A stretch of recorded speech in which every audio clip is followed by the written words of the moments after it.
Hello, everyone. Welcome back to Freaky Fast Broadcasting. Here tonight we have the Underdog Racing Truck Series at the Homestead Miami Speedway for their final race of their regular season, where the top 10 drivers are going to try to get themselves into those playoffs to battle to become a champion here at the Underdog Racing League. But we need to give a special shout to our partner here at Freaky Fast Broadcasting, a ButtKicker. Every game deserves a truly immersive experience. The ButtKicker Gamer 2 lets you feel every detail, from the subtle footsteps to the rumble of a V10 powered race car, from the ambient environmental effects to the power of a nearby explosion. By moving a physical mass instead of only air, the Gamer 2 provides instant, accurate, powerful base response, and it's all perfectly synced with every game with no additional software required. So make sure you go to buttkicker.com, and there you can find all types of products that you can feel what you've been missing with their great, wonderful products. And you can also use our promo code FreakyFast20 to get 20% off of any purchase there at ButtKicker.com. Remember, that's FreakyFast20, and that's Freaky with two E's. So, yeah, you can go to ButtKicker.com, and you can feel what you've been missing. But thank you to ButtKicker for being a proud partner here. But man, what a night we have in store for you race fans here for the Underdog Racing League. I'm Zach Hall up in the booth. Joining me will be Sam Dyer, and we'll have Robert Moyer Jr. in the camera box up here running these beautiful shots of the Homestead Miami Speedway as the looks like late afternoon lights coming out. Sam, it could get pretty interesting, but man, final race of the regular season, it's going to be a fun one. Oh, yeah. I mean, there's a bunch of storylines of drivers trying to point their way into the final 10, where we're going to have to do a lot of math as this race is counted in the drop week. So we will officially know who's going to be in our top 10 by the end of the race once all the math is calculated in and who's actually into. But we'll do our best to try to do live counting, but mostly we're going to be watching out as tonight 120 laps. Exciting racing for these drivers, and I gotta say, I think one of the most important phases of this race has to be stage one, and who can be in those top 10 positions to get stage points. Yeah, we see how much stage points can make up a difference, and if you don't get stage points, that's a huge loss for you. And I think qualifying is going to come to help that also, Sam. If you can qualify up front, it's going to make these first 40 laps a lot easier for you to be able to stay out front and maybe get, maybe maximum bonus points from that stage, or at least stay in that top five where you get a good handful of points. Yeah, I think for those drivers that are really aiming to have a great day, that's going to be Justin Stunnard and Nick Alves. They're the drivers that are on the bubble spot trying to get that last position. Everyone else, they look pretty good to be making it into the next round just based off running consistently and showing up. Kevin Orlando Jr. kind of was on a bubble spot, wasn't sure how he was going to do points wise, but because of his last 2 weeks and the great finishes that we've been seeing from the 27, he just needed to show up here today, run run a couple of laps, and he'll have enough points to lock himself in. And those drivers that are already locked in and looking poised to run for the championship, Jason Finsler dominating. If he wins here today, he is one half of the races of the regular season. An absolutely dominating run we've been seeing from the five. Then we've also got James Loveland, Trevor Ehart, who was our road course master when we were back at Coda. We'll see with Watkins Glen being in the playoffs if that's going to help the 25 out. And we also have Sean Hustutler, Ian Baker, Michael Leo Jr., Matt Job, and Dylan Walterman. Those 8 drivers looked really locked in, and with Kevin Orlando Jr. here showing up and just trying to get points, he should be locked in once the green flag drops. And then it's between Justin Stunnard, Nick Alves on where they finish, on how many points they're going to get. But for both those drivers, they're aiming to finish in the top 10. And for Stunnard, if he's able to finish in the top 5, he will automatically lock himself in to the next round. And I mean, that's probably one of the more important things. He's also got to worry about those stage points. I think for Nick Alves, that's where he's aiming to try to really make that jump into the top 10. Well, it's going to be an interesting battle. 7 points in between them. And with what we've said about stage points, I mean, you could get 7 stage points by getting a third place. So you can go ahead and make up that distance in one, stage in this race, and then hopefully gain more as the race goes on. So there's lots of opportunities still out there for Nick Alves and Justin Sterner to put gaps in between each other. But man, from here on out, it's going to be a mano there. And, one thing you could do just to make sure you make it is go out there and win. Yeah, and this is based off drop weeks. So all the drivers so far of Stunnard and Nick Alves, they've already ran 17 total races. So they have already used all their drop races so far. If they have a worse day today, then that will count as their drop race. So they're aiming to have better finishes for that of Stunnard. He just needs to have a better finish than last place, and he'll be good to get more points for himself. For Alves, he needs to finish above 20th position if he wants to be getting his get extra points for himself. So those are the markers the drivers are looking for, and they got to finish ahead of those positions if they want to gain points on the drivers that they're battling against. But qualifying is now started as we're looking at a Michael Leo Jr. And qualifying seems to be quite important, especially with this track. I mean, Homestead, Zach, you can touch more on it. I mean, this course is quite different compared to all of our other mile and a half courses. Oh, very, very different. It's most of our mile and a halfs are going to have that tri-oval type area where the cars are just going to really have a different angle of attack, and your corner entry to corner exit is very different. This track does not has straight straightaways, and you're going to have pretty similar corners, but at the same time, I'm going to tell you what, these corners drive completely different, and that's going to be the thing. These drivers are going to search around. We have a few updates here on iRacing to kind of liven up each of the grooves, and hopefully we can see some of that action. Most of the time in this truck, due to that lower horsepower, we should see the bottom be the most powerful, but as that long run transitions on, maybe we could see someone find an upper groove and make it work. It'll be interesting to see, Sam, but this track right here gives you options as a driver, but it's also tough to pass because of that, because the other lines are just as fast as the other ones. So it's easy to pass, but it's also tough to pass at the exact same time. But it makes for a great race for us up here in the booth. Yeah, and talking about tires and fuel management, we were talking about this before we went live. Is with stage one, it's going to be around lap 40 when that comes out, and that's around the window that some of these drivers might be aiming at to come into pit road. So they might be trapped in a pretty interesting scenario where some of these drivers might have to pit earlier or feel like they can save enough fuel to stretch it to the end of the stage. But currently, it's going to be Justice Murphy, top of the board with a 33.475. Michael Leo Jr. able to move up to second. For Justice Murphy, this is a surprise run for himself. Not one of the contenders to be making it into our top 10 for the playoffs, but I got to give credit to Justice. He's done well at the super speedways. He had a great run last week. Now he's trying to show off here as then Loveland taking the top of the board.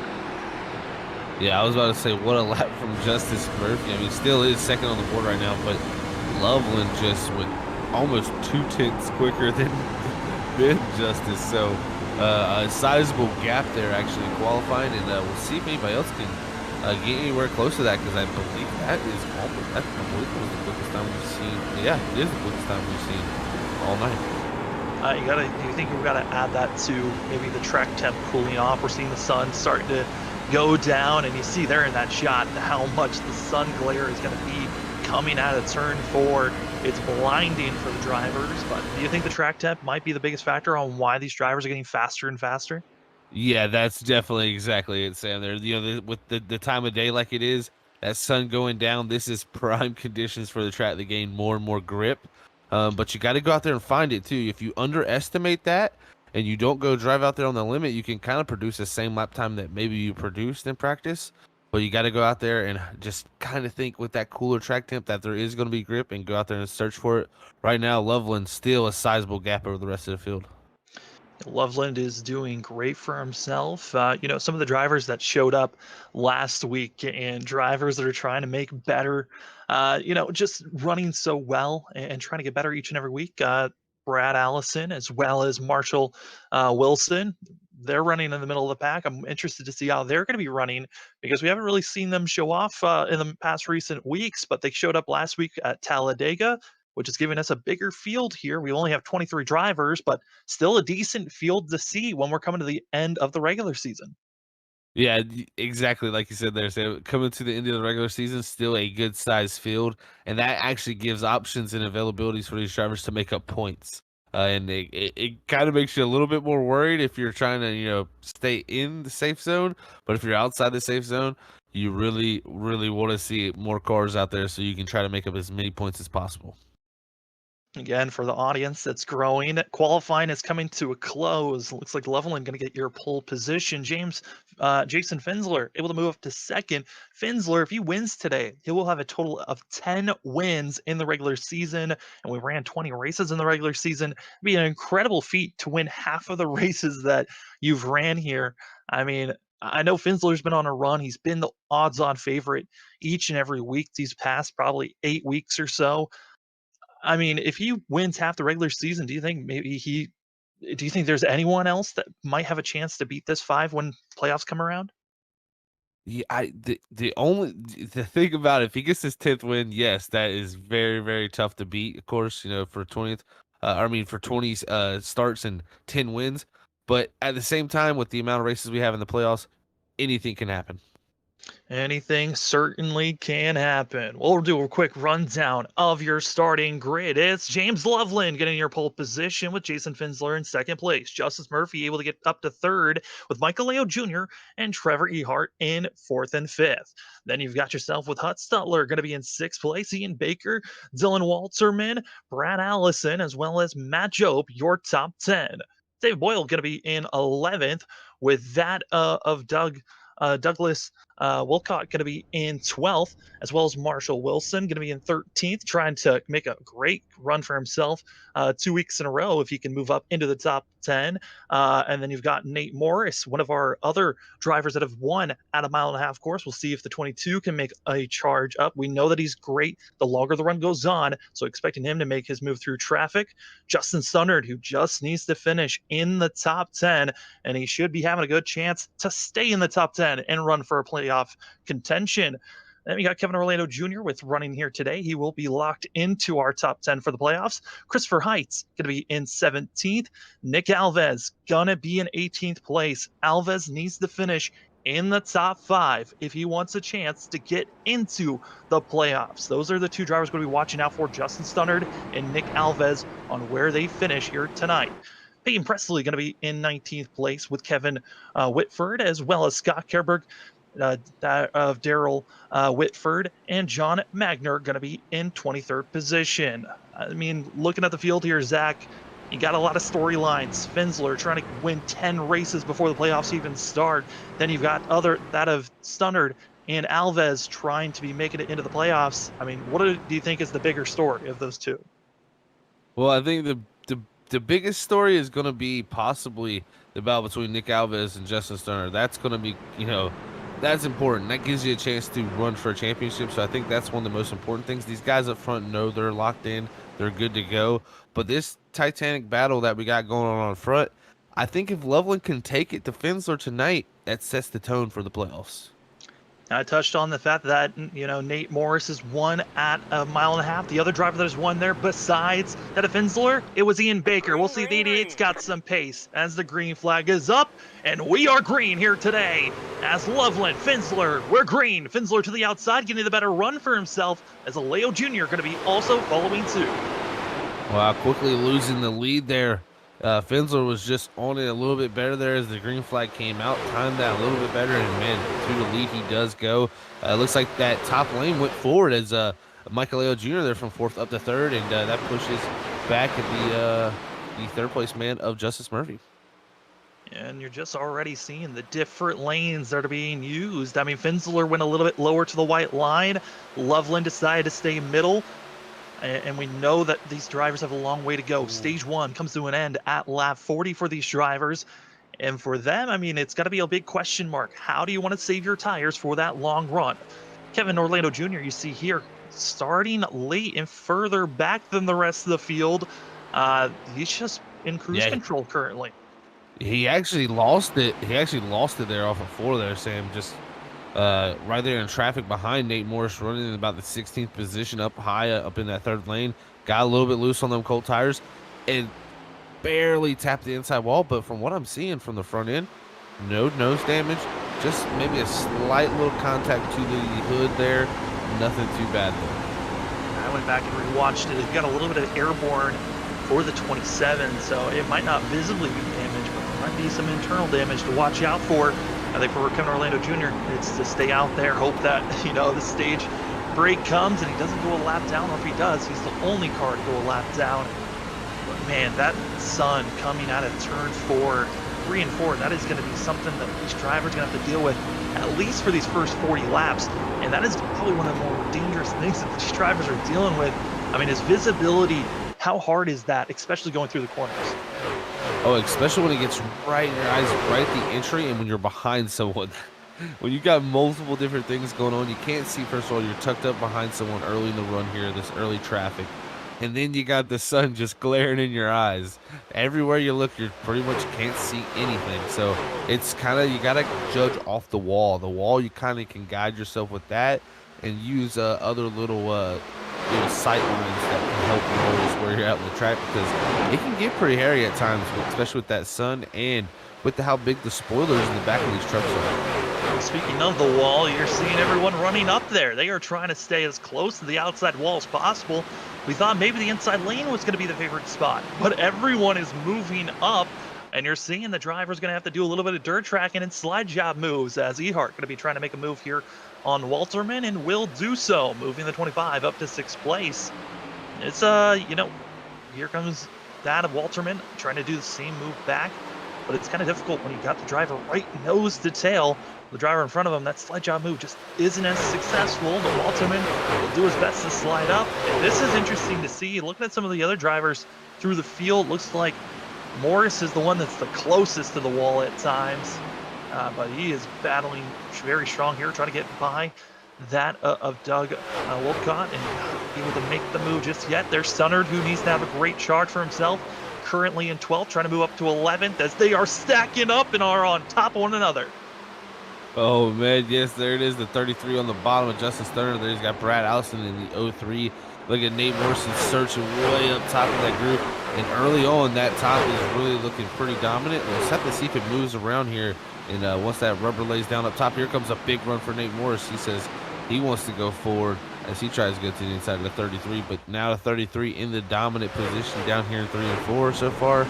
But can Morris roll the bottom? He made the bottom work somewhat good there. So I think there's life there. These guys are just going to have to figure it out. But right now, that top line, the dominant place. Yeah, it looked like Stunner tried to get on the throttle a little bit too soon for 3 and 4, and that's what cost them. I think Stunner might have been attacking 3 and 4 like he does through 1 and 2. A great run for the 33 coming on the backstretch, and able to still keep it side by side. And look at these drivers battling side by side. It's hurting both of their tires, but who do you think it's hurting more here for the longer run as Stunner goes high once again? Just issues through the center of 3 and 4.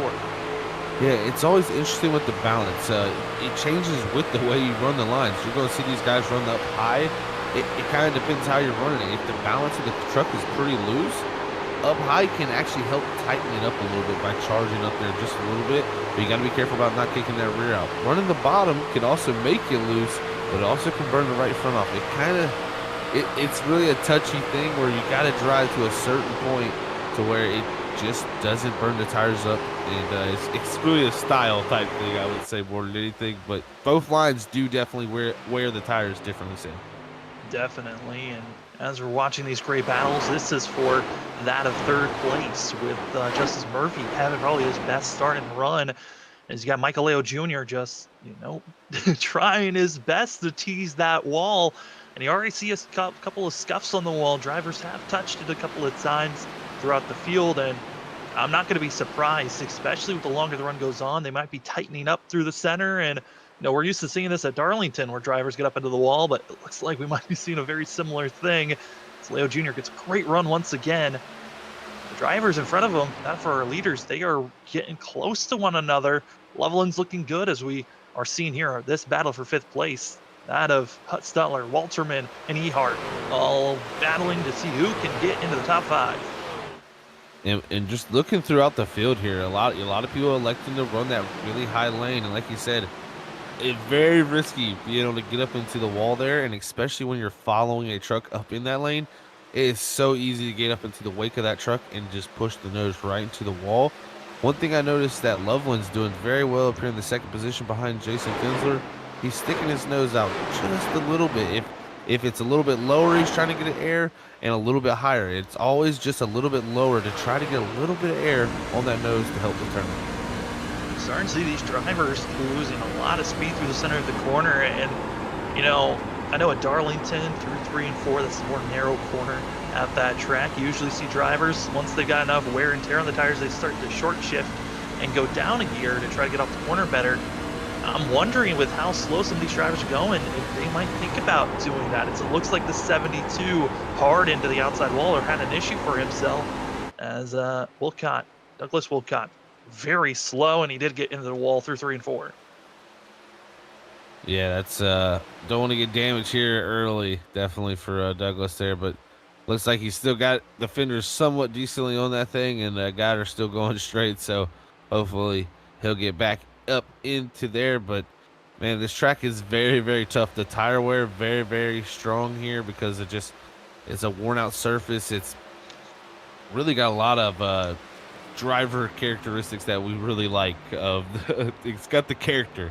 And man, this place, when you get these long runs, the fall off is really great. And like you said there, Sam, the RPMs are definitely dropping down pretty far.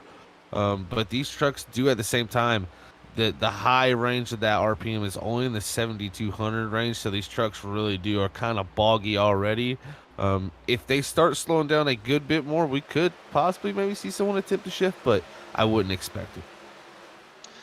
As this is the final race of the regular season to see who's going to be in our top 10 of the playoffs. And the two drivers we're really focusing on is Justin Stunnard, who's in 12th place, and Nick Alves, who's in 17th. For them, for that of Nick Alves to make it into the playoffs, he needs to finish in front of the 33 and also needs to be 7 positions in front of him to even have a shot. But where Stunnard's running, he is poised to be putting himself into the next round. And I think the biggest goal for the 33 is finish in the top 10 once we get to the end of the stage. And stage 1 is at lap 40. And if the 33 can gain any points, that is huge and could be the cherry on top for putting them into the playoffs. Well, stage points are going to be definitely critical here for these drivers. And we're nearing that halfway point. Alves here, like we're looking at, he's in the 17th position. He's gained 1 spot from his starting spot, but the thing is, Stunnard ahead of him has gained 3 from his 15th starting position. So still got to make up that ground, but it's only about a 2-second gap between those two drivers.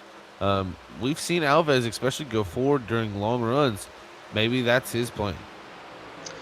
Yeah, I mean, for Alves, like I said, he needs to finish in front of Stunnard, and also needs to make sure that he is finishing at least 7 positions in front of the 33 if he even wants a shot at making it into the playoffs. And playoff stage points would be so massive for the 24, but it's not looking that great unless we start to see possibly these drivers thinking about making a pit stop, which if they are, based off our calculations, they should be good to make it on stage 1 without pitting. But the question is if someone feels risky enough to pit early, they've already dropped off by a full second on their tire wear. I think it would be a little bit too soon too, but if someone is going to pit early to try to gain positions of any way, do you think maybe pitting around lap 21 might be an option for some of these guys? It could possibly be an option. The only thing I would say is I don't think it's enough time to unlap yourself with, especially the amount of gap. If you're close to the leader, maybe you would definitely be able to unlap yourself. But in my opinion, you're not going to get back to him, get stage points, and you're just going to really wear out an extra set of tires that you could be saving. So that strategy definitely could come down to if you have some damage and you're really limping around here. You might as well just go ahead and pit, waste a set of tires, and see if you can get back on that lead lap, get it fixed, and get back out there. But yeah, definitely, I don't think you're going to see too many people pitting here. I think they should be pretty good to go here for 40 laps here with a full tank. We are on board currently with the 52 of Dave Boyle, and great running for the 52, just staying behind in 7th place, watching the different battles of that of Michael Leo Jr. and Walterman side by side in front of Ehard. And for these drivers, just in cruise control isn't a bad call, especially for the 52. I mean, some of these drivers are coming, they might not be hunting for a championship win, but they're trying to go for at least a decent positioning and momentum going into the playoffs to finish out the year. And Walterman, he's been a driver that I've noticed throughout this whole entire season. He really likes tracks that you can move around and have different options. And he's really making the bottom work here as he's now clear of Vallejo Jr. off of 2. And that is 8th to 4th. That's 4 positions up. What a drive for him there. But I got to give credit to someone in 3rd right now. He did start 3rd. Having the best run, I would say, of his whole entire season is Justice Murphy. And he's trying to take 2nd place away from James Loveland. He's kind of ripping the bottom right now. This is definitely getting interesting. He was about 2 tenths faster, not this time by, but the time before that. Yeah, I mean, for Justice Murphy, this is certainly a great run for himself. Just trying to continue on, just rebound from where he's been at. He's had a total of 10 starts this season. And for Murphy, for himself, I mean, he's only had 2 top 5s, 3 top 10s. I mean, trying to carry that momentum off because 18, I mean, he's not going to be making it into the playoffs, but certainly this is an awesome run for himself if he can continue with the pace that he's got. I mean, he's right there trying to make the pass for 2nd place, and they're only about a half a second back from Finsler. Yeah, I mean, he's got 2 top 5s this season, but this is definitely, I would say, the first time I would say he's got possibly the fastest truck on this racetrack. If he can clear this 56, that's the problem. He's getting to his door here, but the problem is he gets right here, and then he cannot use the full racetrack to carry the speed he wants. And that 56, also with the draft of that 5 up ahead of him, is really going to get tough. And also for Loveland and Finsler, they're running high. They got to be patient here and try not to overdrive these vehicles into the outside wall. We're halfway through this run, this of stage 1, and they're getting closer and closer to that outside wall. And if at one point the grip just isn't there, they find themselves right just running on the wall where it's going to be glue and have trouble getting off of it. Yeah, that wall can get pretty sticky at times. Very hard once you get in to get out of it. And, Loveland's in a position where he's trying to do his best to hold off that 18 of Murphy and stay in position here in 2nd. But at the same time, he's following really close in that dirty air of the 5. If he gets in a little too hot trying to make sure that 18 doesn't clear and be able to slide up in front of him, he could possibly get into trouble. He's got to be patient here and know the big picture is trying to get out in front, because I think clean air is a pretty big factor here. If the 56 was ahead of the 5, I think we'd be seeing a similar story here. I mean, big credit to Murphy and Loveland. They're still staying side by side, and they haven't really lost too much ground to Finsler. There's your top 3. They're all in that picture. And for Finsler, I think that one of the bigger questions is he even pushing the 5 at its most? Is he pushing it all? Or is he just saying, hey, I'll lay back a little bit, keep you at a very similar distance where I'm not using up my stuff as much as I possibly could be? I'll tell you what, another driver driving through the field here, David Buell. Man, that 52 is drove up from 11th to 6th. He was really fast in practice. I noticed really high up on the board. And I tell you what, his long run pace here, he was quicker than the leader the time before and quicker that time also. So David Buell in the 52 driving up here looking to have a great race tonight in that 52 machine. Yeah, and he's trying to attach the back bumper of that of Dylan Walterman, because Walterman, the last 3 laps, has been the fastest truck on course, and he continues to cruise his way through. Another one of those drivers I talked about, the longer the run goes. Nate Morris is in 9th place. He's been slowly making his charge forward into the top 10 for the 22, but Walterman up front, fastest car in our top 5. And this truck is certainly coming with a head of steam. He's won 2 times this season at Talladega, and then also at Bristol. So 2 very different courses. And why not? Coming into the playoffs, he's locked into our top 10. Why not win a mile and a half to set yourself up for the playoffs? Yeah, he has those pretty much wild card tracks to his list there right now. If he can come here and win at Homestead a mile and a half. Winning a mile and a half, I think, really gains you a lot of confidence, and just being able to have that ability to win at a track that's one of the most common type tracks on the circuit. So when you go back to a mile and a half, you kind of say, well, man, I won a few weeks ago there. I should be able to figure this one out.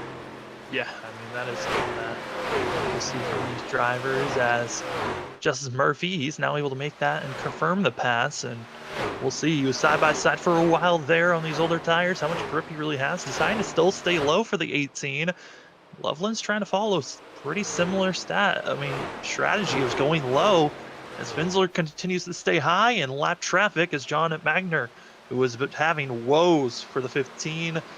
He is being ran down and about to be put down, being our first car one lap down. And with it being multi-grooved, this is going to be an interesting call once we start to see more drivers coming into pits after stage one of what the different strategy calls are going to be when you are on older tires, where to place your truck when you're making passes. Oh, it definitely is here. You're going to see a little bit of a tight squeeze here. You're going to see John Magner on the bottom and that lap number 15 there.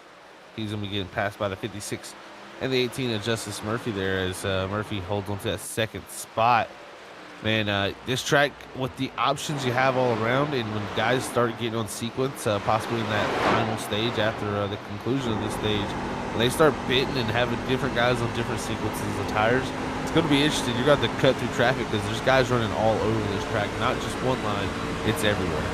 Rumble with Nate Morris, who's going to be trying to make pass on Michael Leo Jr. And going to do his best. They're still side by side, battling for 8th position, and the 22 looks like he'll have the run. Going to slide right in front of the 74. Leo Jr. is just going to follow suit. We'll see if he decides to duck low. He's got the draft, and he's just going to decide to follow. Driver that's under pressure will move back up for the battle for second because it's no longer just a 2-horse race. Dylan Walterman, he has caught up, and he is almost within a second of our leader. I mean, this is a massive run because about, I would say 10 laps ago, Walterman was 2.3 seconds back from our leader. He's now gained over a second. Yeah, and dude, don't look too far behind that. Also is the 52 of David Boyle. He's coming forward too. Those two trucks, the 46 and the 52, personally, have looked like the fastest trucks on the racetrack, and they've been getting it done on the bottom. That's the opposite of what our leader's been doing, of Jameson Finsler up front.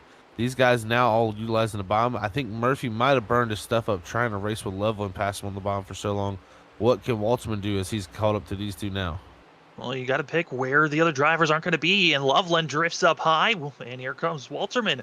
Gonna have to pick the low lane, and with the multi-groove, you really got to pick and choose where you're going to be, and it's difficult when the driver in front of you follows the same lane that you were kind of picking, and it's kind of a chess match at times when it's multi-grooved, because you're like, okay, maybe he'll go low, I'll go high, and sometimes he gets right, sometimes he gets wrong. And it looks like Walshman will clear. What a drive off for that 46. Here comes the 52 of David Boyle now. Also, as man, this final part of the stage is heating up, and we're seeing a lot of guys come forward at the end. Man, I tell you, Walshman on the apron actually there on entry. He's going to slap the racetrack. This is going to let Loveland to the inside, but it looks like they'll be side by side. Can Walshman hold on to it? That's going to be the key as we come down here to one side by side. And as we're watching this great battling that's going on, the great logos on Walterman of Freaky Fast Broadcasting, in the chat, there's a link to our merch store where we got hoodies, t-shirts, mugs, great merch with great quality for you to wear or drink from. That is on the Freaky Fast Teespring, and it's a great place to go and get some great merch for yourself. As we continue to watch this battle currently for third place, Boyle has been able to catch up. And also, Nate Morris is able to made a pass for 7th place. The 22, also another one of those drivers, I think, once stage one comes to a close, there'll be someone to watch out for. That's what probably my favorite thing this track has produced so far, Sam, is kind of the comers and goers we're seeing. This is some good old-fashioned racing right here. And I can't wait for when we get green flags, pit stops involved in all of it. If we can keep this next stage after this completion of stage one here green, oh man, we're going to have some type of race coming down to the end. Oh, for sure. I mean, right now, Justice Murphy, he might have been waiting. Maybe Finsler is just having some issues for the 5. But Justice Murphy is caught up by 4/10 as we're inching closer and closer to the end of the stage. Finsler has continued to just stay on the high lane. That is where he has made his stance. And for everyone else, they've been picking and choosing, trying different lanes. And that's the main thing for these drivers that are behind the leader. It's kind of a strategy call in dirt racing also, is you've got the options to try different lanes out. You can follow the leader, or you could find speed somewhere else as the leader. If you try to search, that is a very risky move on your part. Oh, searching around can be a huge risk. You can lose a lot of time by making the wrong call just in one corner and lose a chance at possibly winning a race or winning a stage. But I like what we're seeing from Justice Murphy and the guys that are running the bottom. As you can see here, you got the 03 of Brad Allison. He's running the bottom. He slides up the racetrack, though, gets the draft of Nate Morris. Nate Morris runs high. Allison runs the truck down low where he's got the clean air, but he utilizes the draft on the straightaway. So he's getting the best of both worlds right now. Yeah, I mean, Allison, with the drivers and the way that they're really testing themselves, Allison's one of the fastest drivers on track, with Walterman being the fastest, then Allison, and then that of Loveland. So it's crazy to look and see, but all the speed is in our top 10. And for some of these drivers, I'm looking at that as Stunnard and Alves. Those were the two drivers battling to see if they're going to be making it into the playoffs. They're not looking great to get any stage points here, so it's going to be just about raw speed and where you finish at the end of the day. Is up front. It's Jason Finsler as we're coming closer and closer to the end of the stage. Believe we are on the white flag of stage 1, and Finsler has trouble as that of Justice Murphy's on the inside, challenging for the lead. Here as stage 1 is coming to a close. Kevin Orlando Jr. going to be a lap machine trying to stay on the lead lap, but they're going to be 3 wide, and those battling for the lead, it's going to be that of Finsler on the high side and Murphy in the middle. That's coming through the corner. Justice Murphy, he's going to have the speed, but who's going to have the momentum off the corner? It looks like it's going to be Finsler, but here comes Murphy, hard on the gas, coming out of 4, side by side, coming across the line. Finsler should win stage 1 as they're waiting for the yellow to come flying through. I think they're waiting for the last, it actually comes out now. So I wasn't sure if they're going to wait for the 10th place to come across the line. But what a run there, coming to the end of stage 1. Man, oh man, Justice Murphy made a late charge there. I tell you what, that 18, you're going to have to watch out. And we'll see if Finsler's going to have to make a change to where he can figure out the bottom, because that bottom is looking very strong, Sam. Yeah, I mean, those last about 2-3 laps, Murphy gained 6/10. I mean, he was flying there, getting up to Finsler. It's just once they got side by side, Murphy wasn't able to get full throttled and going, but drivers are slowing down. Kevin Orlando Jr. will be your lucky dog. John Magner will be probably the only car 1 lap down for the 15 who has heavy damage. And also for Kevin Orlando Jr., he'll be able to come in and get some repairs done, see how long it's going to be, and maybe use a fast repair. Luckily, drivers do have a fast repair to work with, which means you have a full car, a full truck just waiting for you in pit road if you ever blow your engine or just feel like you have too much cosmetic damage. As we wait for drivers coming to pit road, I mean, Zach, stage 1, that was a wild ride. Yeah, man, I don't think I could have seen that stage play out any better from a standpoint up here in the booth, just from the fact of how the guys searched around. We've seen early on, it looked like the outside line was going to be dominant. Then you see these guys coming forward on the bottom, making a charge forward, while you had Jason Finsler sticking to the outside. So, man, I can't wait for this race to continue on here as we get these tires on, and then we'll see how the rest of the strategy plays out with an 80-lap run. We're looking at pretty a similar strategy here with about a 1-stop, I imagine. Yeah, if they were able to go 40 laps and about 42 laps, they are certainly going to be fine, because it's only going to be about a 73, 74 lap run that these guys are going to be green for. So they should be good on fuel, as that of Finsler gets out the quickest, and the race off pit road got pretty dramatic there for 3rd position. It's Loveland able to beat out that of Ehart and also of Walterman. Walterman losing a couple of spots there under pit road. Yeah, Walterman definitely did lose a few positions there, dropping back to 5th from 3rd.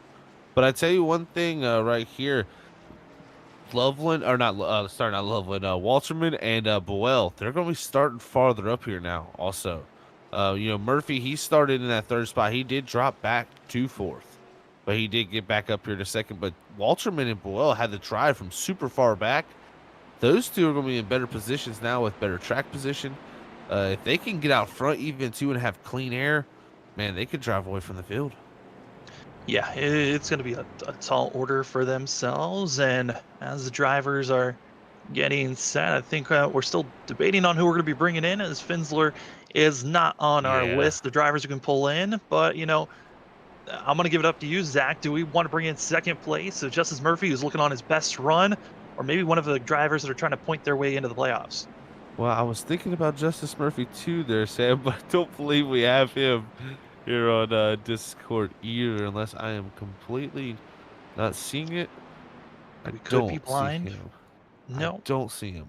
Um, we could bring up his loved one in here. He is there.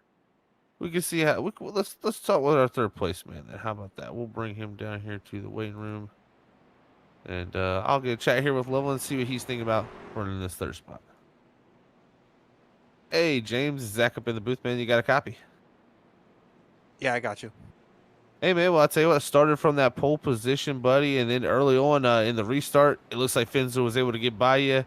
From there on, it was a battle between you two up there in that top lane, and then we started to see a few trucks come by on that bottom. Tell us how that racetrack was, because it looked pretty fun out there. Yeah, I'm pretty surprised the bottom line's starting to come in. These guys are racing really hard to get up front, so I just kind of eased off and let them do their thing. And but yeah, I'll see what happens in the rest of this race. But I'm just gonna try to focus on saving tires and stay with this front pack.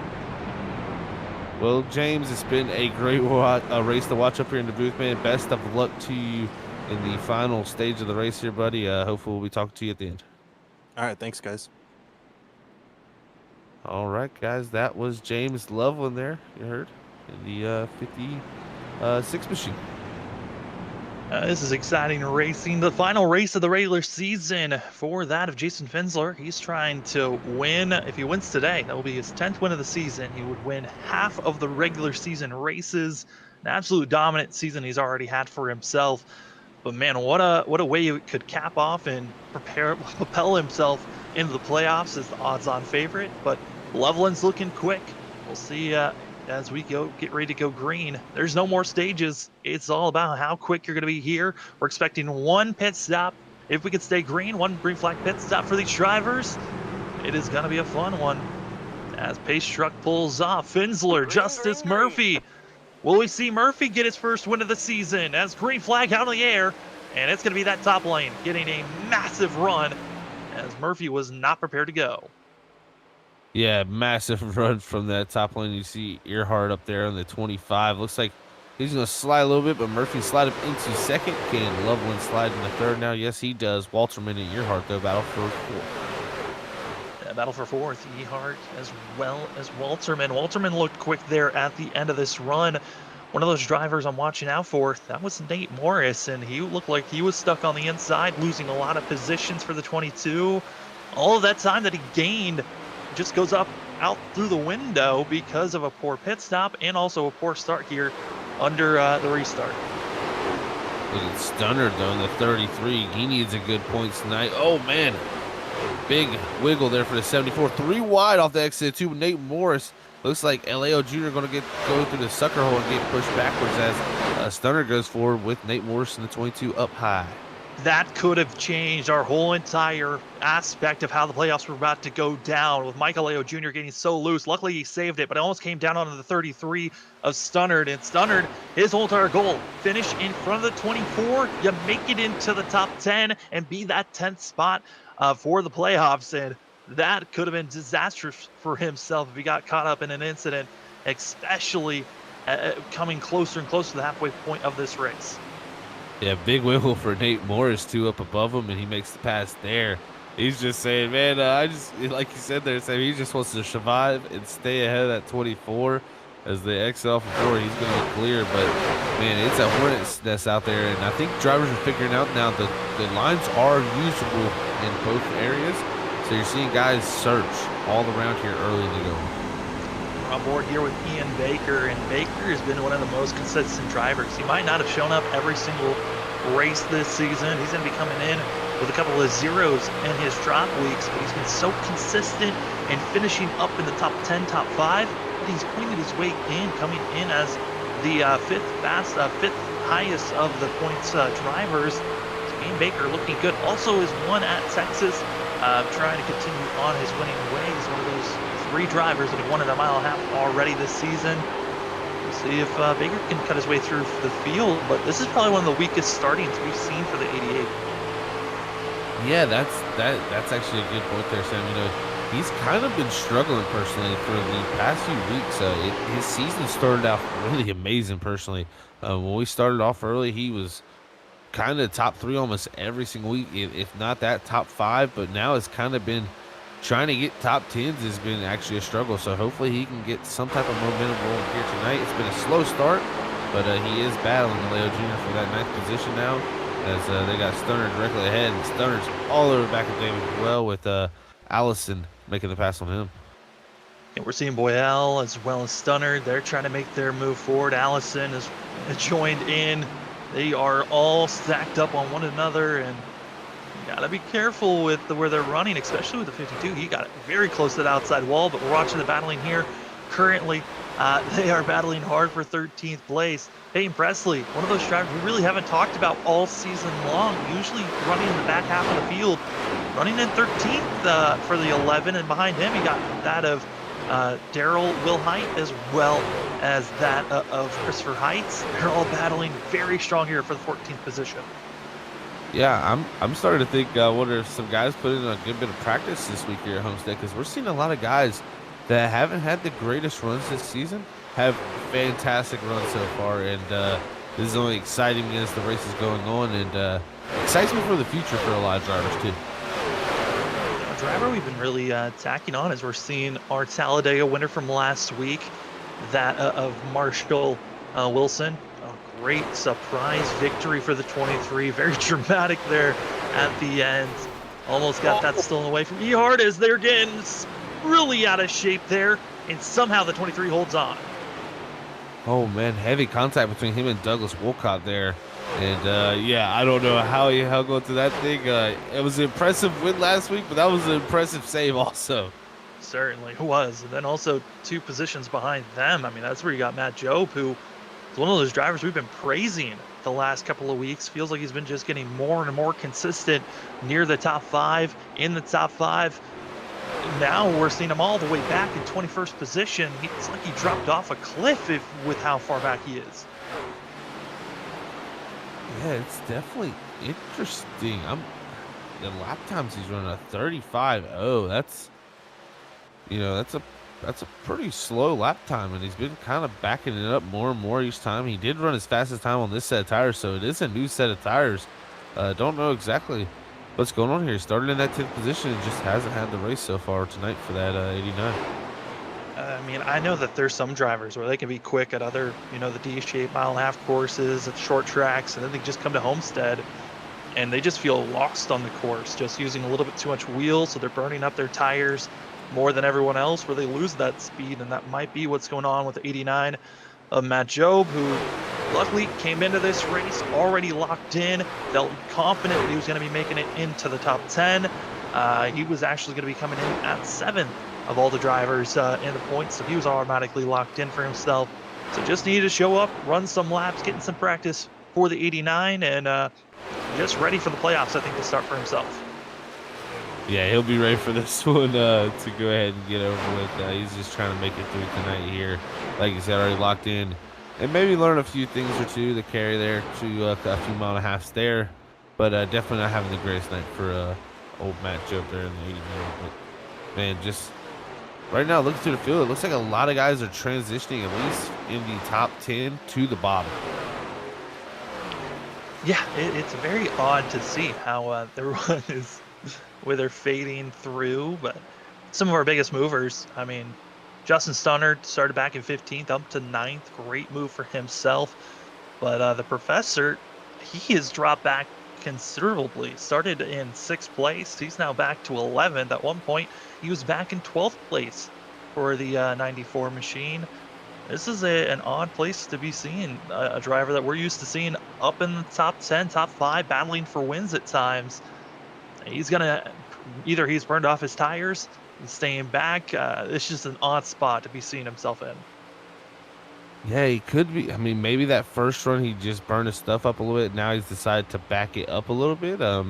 I noticed one driver, Dave Boyle. I mean, he drove all the way up to that top four in that stage. He was in the top four there on that start. He's dropped all the way back to 10th now. I wonder if that's maybe explains the long run speed. You just gotta run that slow of a pace for the long run speed to come in. And same thing with Walterman. I mean, he's 3.3 seconds behind the leader right now, Finsler. But his speed seems to come in around that lap 40 mark, or really lap 35, 30 mark. Well, driver that faded back and then had to make a charge up to the lead. That was Justice Murphy during stage one. And here, coming to the end of this race, he is staying on the back bumper of Finsler. And he's been staying right here within 3/10 this whole entire time. He's within 2 now, ducking it low for the 18. He's been close, but I think for Finsler, he's still feeling comfortable and confident running the high line, forcing Murphy to surge all over the track for more speed. Yeah, if he gets this pass down on the bottom, I'll be impressed. I mean, it's going to take really the 5 to overdrive that outside groove here, and this is going to help Loveland. He's definitely not been as close this run. I don't think his tires will be as hurt. We'll have to see if he can close in the gap as these two start to race a little bit. And it's made Finsler change his line. He was running the bottom right in front of Murphy, and Murphy was doing it better. So Finsler said, you know what? Before he gets here and tries to go to my outside line, I better cover this off. But Murphy really good on the bottom. He's impressing me tonight, man. But he's showing where the inside lane is at its strongest. That's on the entry to the center, but the center off. That's where Finsler's getting that momentum, able to get it back on the throttle so much sooner than these drivers on the inside. And that's why the 5 is still up front. And I think for that of Murphy, he might have to just fade back, just wait, not try to make the pass now, because it was at the end of the 40-lap run where the 18 just seemed so much faster than what Finsler was doing. So it might be a good chance for him to just, not overdrive on the entry of these corners. Don't put too much wheel into it and just save and wait for later on in the run. I think that's a great point there, Sam. He is taking a risk here by running this bottom lane and trying to work it so hard under him, especially keeping the wheel nice and tight, not being able to wash up to the wall. But we've seen him do that with Loveland, make the pass later and then still have a little bit of tire. Maybe he feels confident doing here, but you can always keep in his back pocket that he was quicker at that end of that run. He just needs to be patient here. As that battle continues on, we got another battle going on back here. Looks like Ian Baker with Justin Stunner battling the 74, Michael Leo Jr. Whenever we get into these later races where drivers have to have good runs, I always throw out, you got to think big picture. And for Stunnard, it's hard for drivers because sometimes you're in the race and you're thinking about this race. I want to run well. I've got a potential to run for a top 5 finish. I think that's what Stunnard's feeling is maybe a top 5 run here. Currently in 9th, could get past Ian Baker and Michael Leo Jr. to move up to 7. Also go after Allison and Walterman. But with the fact that 33 is in the middle of this mix-up, it's putting him in a dangerous spot where an incident could knock him out of this race. And where he's running, he would be locked into the playoffs, but he might be thinking about finishing well in this race and not just making the playoffs. It's hard to balance that sometimes as a driver, trust me. You get lost in the moment of just having fun, and mistakes can happen. And that's how quickly things can go from smiles to tears real fast on the racetrack, as I think Stunner will finally clear the 74, Michael Leo Jr., and he'll slide himself up into that 8th position. Now we'll see Dave Boyle can work him over. But it's still side-by-side pretty much up front, but I tell you what, it is starting to close in with Loveland starting to close the gap, even with Earhart, too, also in that 4th position. Biggest thing for Justice Murphy is before, when we were watching that battle for the lead, Finsler was able to clear by quite a large margin coming off the corner. Murphy now, he's been inching his way a little bit further and staying side by side. This time around, though, Finsler drops it low through 1 and 2, cutting off that lane for Murphy, forcing him to run somewhere else. I think Finsler's finally figured out, I got to defend the inside lane if I want to stop the drivers behind me. Yeah, he's doing, he says, you know what? I think I need to put 30 on his nose because this guy is just looking too quick on the bottom. And right there, though, Finsler gave him the 30 air, but Murphy was patient, waiting on the throttle. Now he's got a decent-sized run here. He's a little bit lower, got some air on the nose. but you see his Finzel checks him up just a little bit. He starts to drive away off the exit, but Murphy still within shot here, but it's brung the whole top 4 almost together, as it's only 2 car lengths between the top 2, and now only 2 car lengths between second and third. Yeah, the driver in fourth place, Trevor Ebert, we haven't really talked about him much. I mean, he's always up front. He's had a lot of top 3 finishes and top 5 finishes. For the 25, he won back at COTA for the Road Course of Americas. I gotta say, for the 25, if he can somehow finish off and beat Finsler at a couple of these courses and finish in front of the 5, he's one of those drivers that I also have circled up as kind of one of the favorites to win a championship, especially with how well he ran at that first road course. I'm curious on how well he could be possibly doing for the middle of the playoffs at Watkins Glen. Yeah, because you got to think that's a race where he could go out and get max points for that race. He could go out, win the stage, and win that race and lead the most laps. I mean, he could go out there and have a great points night. So whenever you can have a night like that in your back pocket, hopefully, it's a big thing to bank on, and that gives you a good shot at the other tracks to kind of have, slight little mistakes. But if you can bring the consistency with that great finish and max points night, you could be our champion, Trevor Earhart. We'll touch on it more as when we get into the playoffs, but the playoffs are completely different from most leagues. Most leagues, they've got this different rounds where you got your top 12, and you drop it down to 8, and you dwindle it down to the final race where you've got your top 4 drivers that just race, and whoever has the best finish wins the championship. Here for the Underdog Racing League Truck Series, you've got 6 races, and whoever has the most points after those 6 races, so it's based off consistency, you will be the champion. And, for a lot of drivers, that was Finsler who was looking to do that and be the most consistent. He's been that through the regular season. But with the different racetracks we're going to be going to, starting off with Dover, we won't be there to broadcast that next week, but Dover starts it all off. Then we go to Daytona, a super speedway race where Finsler has not been able to win yet. And then we go to Chicagoland, and then Watkins Glen, Michigan, finishing off the playoffs at Atlanta. That's a lot of different courses that you got to be feeling out. And especially with that of Daytona, Watkins Glen, and Michigan, those 3 courses really change up the game because of how different they are compared to the other racetracks that we've been racing throughout the season. Well, Sam, I felt like you were reading my mind there. I was about to say those 3 tracks are the wild card tracks, definitely, of the playoffs. Of course, Daytona, a plate race, it's always going to be tight and packed, and you never know what's going to happen. Watkins Glen, a road course, tough place. But Michigan, it's somewhat similar to Daytona. Contact up front! As it's going to be the 18, Justice Murphy gets hit by Loveland. And oh no yellow comes out. But Justice Murphy, with a great run for himself, gets into the wall slightly, and now losing ground from 2nd back to 6th and losing more. As we were watching the great battling that was going on around 13th position, but up front, Loveland got tired of following the 18. Oh, man, I tell you what, that right there looked like, just looking back at it for myself, Sam, it's kind of the racing deal. It looks like Murphy was trying to cover him off.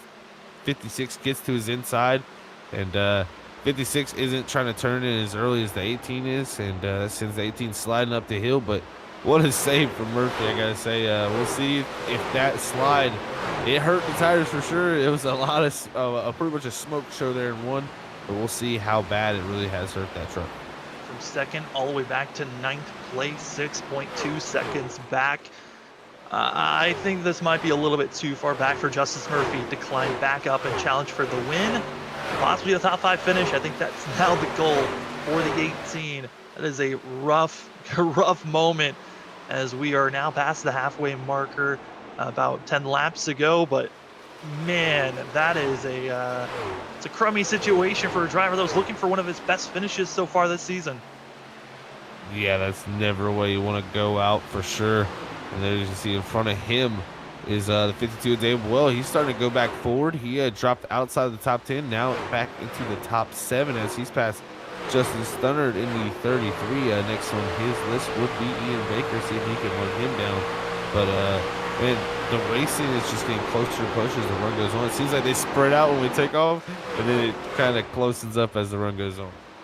Yeah, we're about 5 laps to the halfway marker for these drivers, splitting up this final stint of this race. So If they're going to be pitting at the halfway marker, that's going to be within 5 to 6 laps. If they want to push it as far as they can go, that's going to be in another 8 to 10 laps. So these drivers in a pretty, precarious spot where, you're going to have some drivers that are going to short pit, those that are going to stretch it as far as they can go.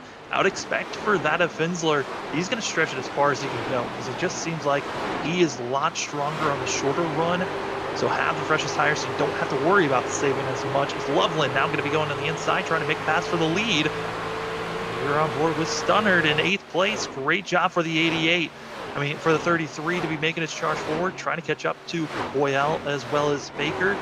But for the 33, great job for himself, as there is a chance, and that lap was led by Loveland. Wow, he did side by side entering one here now again up front. As at 56, he's charging forward. I think he might actually be able to clear. He does clear. New leader up front. That's the 56 of James Loveland.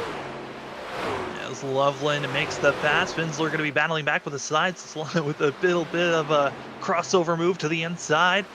But I think for the 5, he's already burned up those tires. He does not have any way of defending here. As Loveland's going to get the run off the corner. They're still side by side, almost contact. And Trevor Earhart's loving this action because of how hard they're running. The 25 just gets to sit and watches. That's a close. Cutting off the nose is the 56. As Earhart runs the middle lane. We'll see what type of run he has to try to do a crossover move on the 5.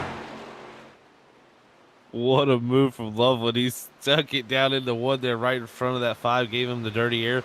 Here comes Earhart as he's working the bottom now, and the bottom does seem to be the place to be, as side by side for second as our leader tries to check it out. Finsler debating if he was going to run the middle lane and said, I'll just go as high as I can go, build up that momentum, and it's worked off. That's a great defensive move by Finsler. And, for Finsler, he's just seems to always figure out different moves and strategies that always keeps him up in a challenging position for a chance at a win.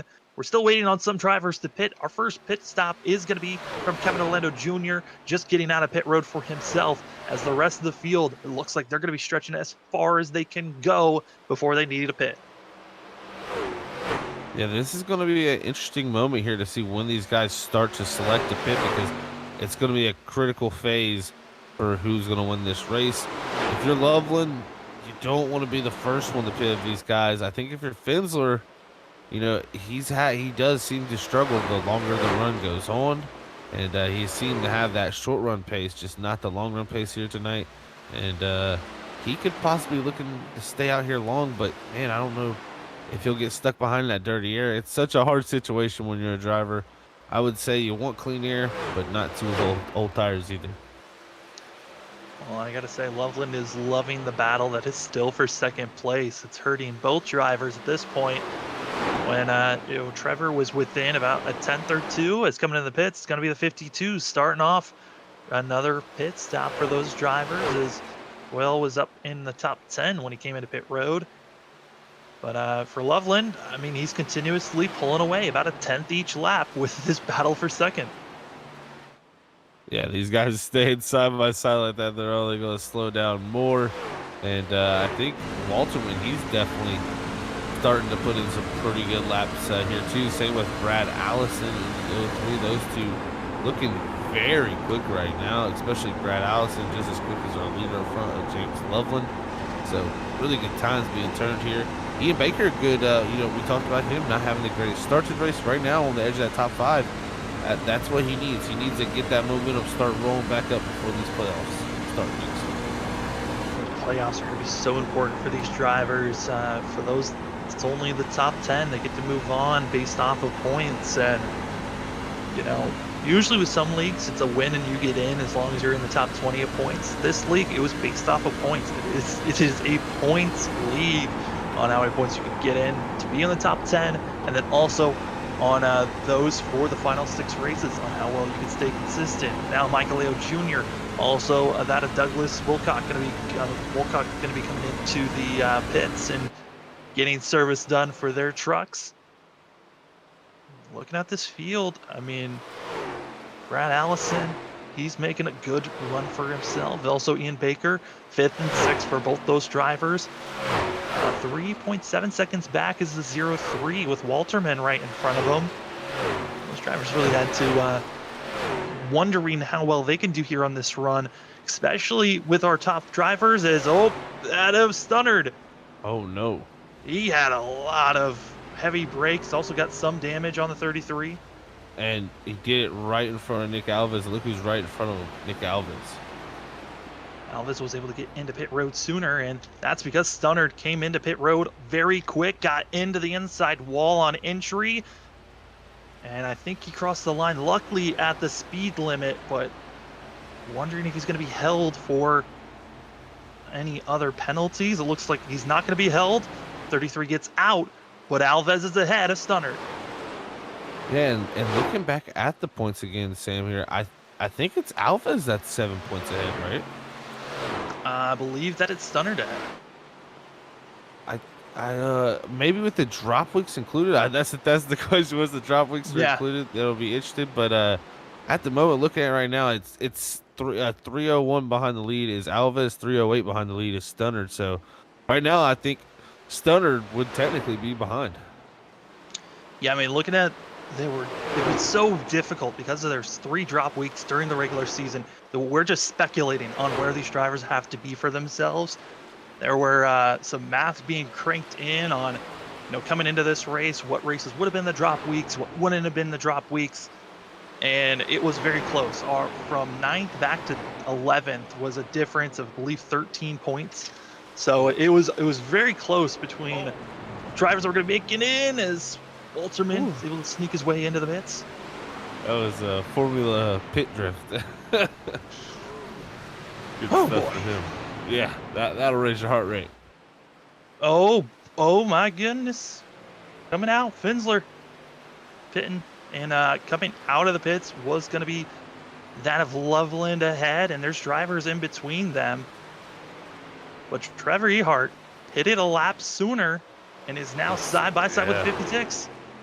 Yeah, he's actually going to make the pass, I believe, here off of 4. He should clear the 56, and Trevor Earhart should cycle back once everything is through to our leader, unless Loveland can get back by him before this cycles through us. Brad Allison's still out front. Allison, Nate Morris, Christopher Heights, Marshall Wilson. Going to be the drivers that are still out there on course, as well as Matt Jobe. As coming in is going to be Peyton Presley. So our top 5 still waiting for them to come in and make their last pit stop, as well as a driver that was 1 lap down, John Magner, still staying out, trying to be a part of the drivers that are 1 lap down, but he's going to have to come in at some point.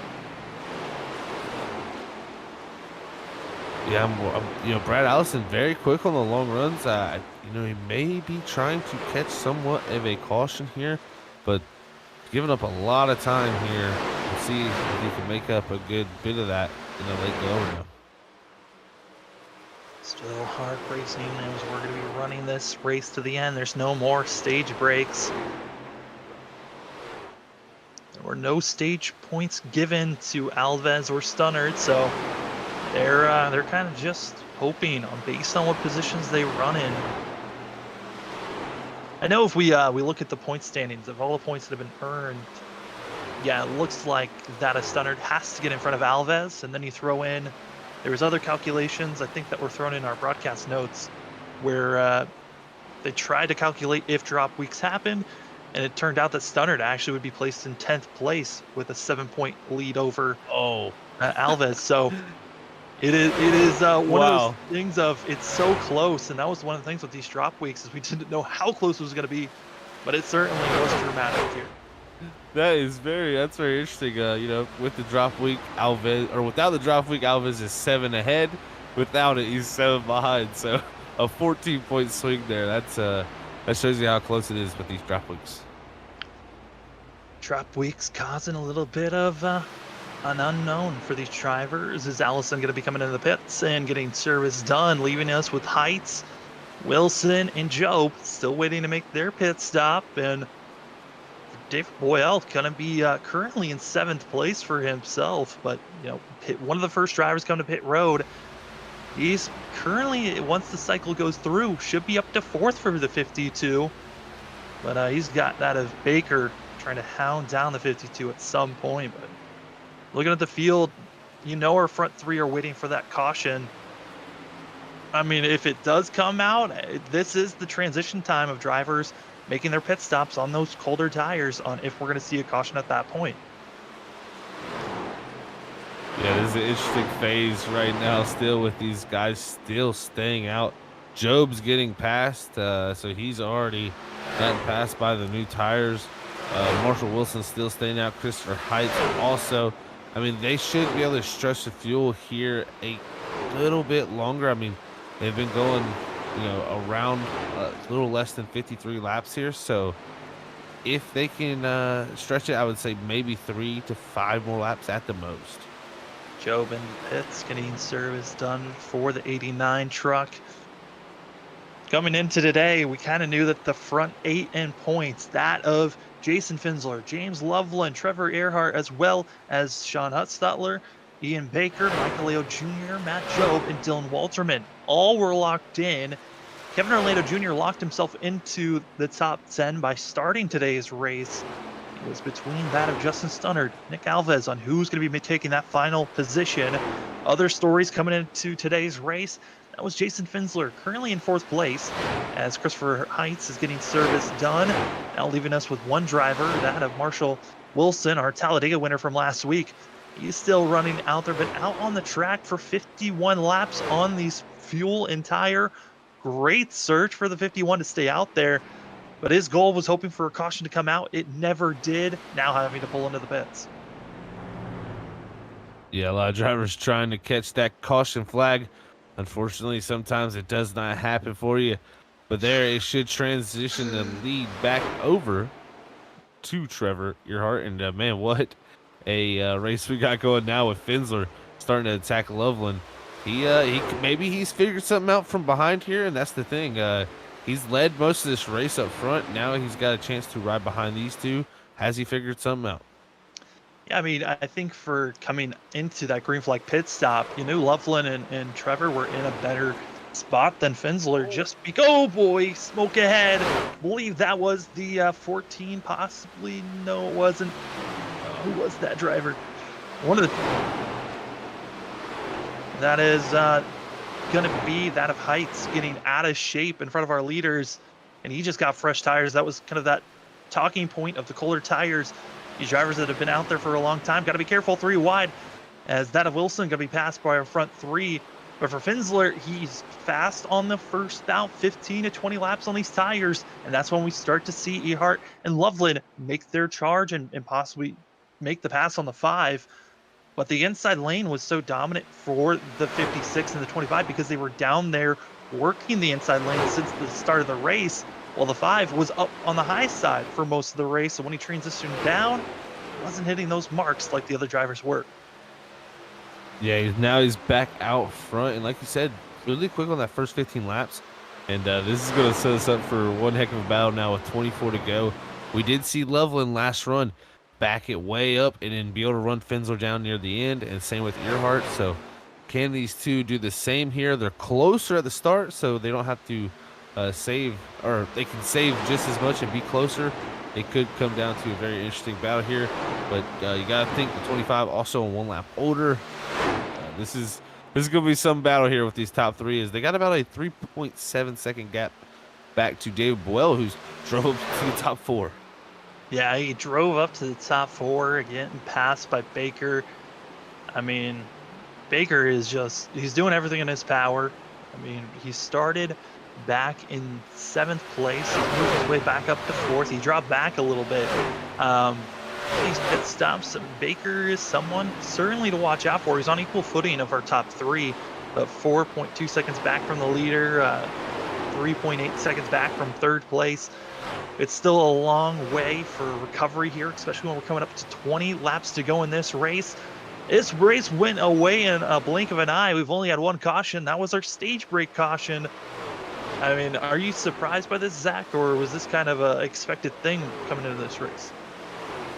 I kind of expected that coming into this race, Sam. Just this track, with the way you can run different grooves, it kind of sets up for that, and it's not too much of a drafting track either, where you're too wide open for too long, where you stay so bunched up that the race is too wild and too multi-groove. This is kind of where it spreads out. and gets really multi-groove. And you see these long green runs and produces these really good races with a lot of strategy. Starting to see our front three starting to give each other spacing, as you're saying here.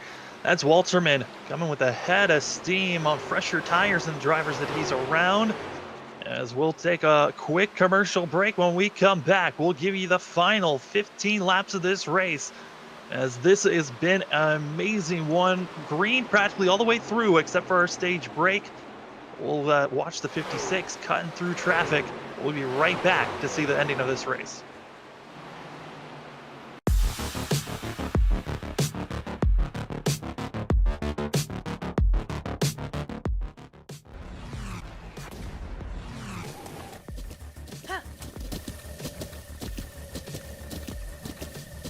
With the ButtKicker Gamer 2, what you see and what you hear is what you feel.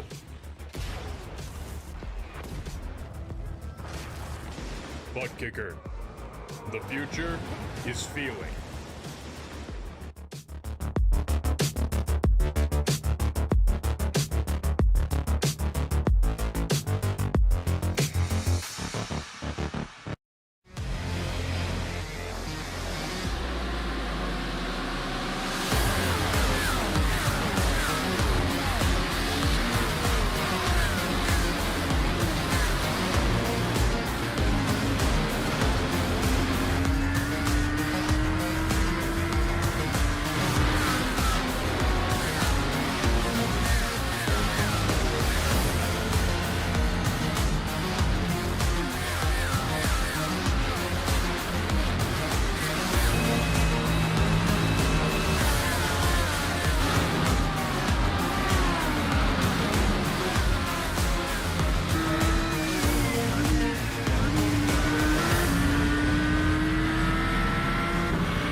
Hello, ladies and gentlemen, and welcome back to the Underdog Racing League Truck Series for round number 20 here at Homestead, Miami. This is the final race of the regular season, and the battle for the lead, it's heating up, as it is Jason Finsler and James Loveland battling nose to tail, and this is the type of action we've been seeing all race long. That's why we only had to go side-by-side action. You got to see all the amazing action that's going on as our top three all within a second of one another. Trevor Earhart, he is just there, but he's fallen back just slightly. Might have to be wondering if he's burned off those tires. But that of Loveland, he really kicks it into gear as we come to these late couple of laps, 13 laps to go. And again, big thanks to ButtKicker. Feel what you've been missing.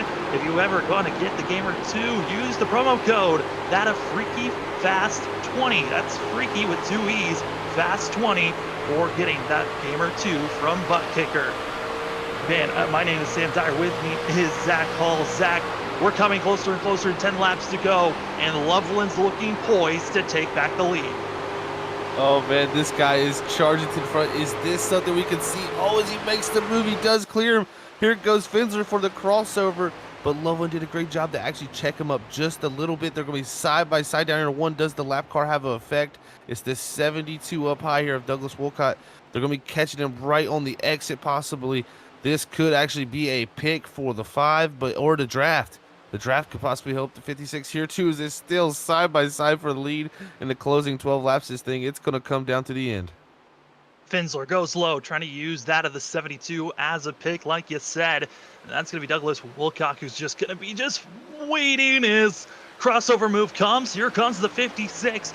For that at Finsler, he's trying to get win number 10 this season. That would be half of the regular season and poised to make himself look amazing going into the playoffs. For James Loveland, though, he's won twice this season, but they were at the start of the season. He won the opener at Lucas Oil Raceway and then also won back at the Daytona International Speedway, which is also going to be one of the races during the playoffs. Loveland, he's trying to get his 3rd win of the season and have the most momentum going into the playoffs. Both these drivers trying to poise themselves and show that they are the fastest ones. Then behind them in 3rd place, that's Trevor Ehart, who is making a push for coming closer and closer. He was almost a second back about 3 laps ago. Now he is within striking distance, 0.6 back, but has a little bit of lap traffic that he has to get by. 10 laps to go, Zach. I mean, we've seen our top 3. They passed each other back and forth on this green flag stint. But the question is, how much have you been using up in these last couple of ones? Well, we've seen Finsler fall back in the final parts of the run so far in this race. Oh, really loose for him off the exit. That's going to let the lap car of Marshall Wilson get to the inside here, and he's on fresher tires than these two. See if he has some type of effect. Looks like he's going to back out, let these guys do battle, and good call for him there in that with 9 to go here. But looks like still now side by side again, but Loveland really starting to check out. He seemed to save his stuff when we first came out of the pit, Sam, and it seemed to really play off for him here. Loveland is moving away. That lap traffic Finsler has to figure out how to get by is going to be hurting so much. But right now, Finsler is running a completely different lane than what everyone else is. He's getting right up to the wall, which was working very well on those first, 10, 15 laps on these tires. But later on in the run, it just seems like he falls off so much, just not able to carry that speed like he was with fresher tires. This is a critical phase too, man. This is so important for James Loveland. He is, like you said, won early in the season. He has been so close so many times. I think he could have had at least 3-4 wins this season easily. And now, here in the final closing race of the regular season, he is going to stamp himself possibly here in the victory lane. That is going to be a great momentum shift for him. And, man, he's setting himself up for possibly a dream run in the playoffs.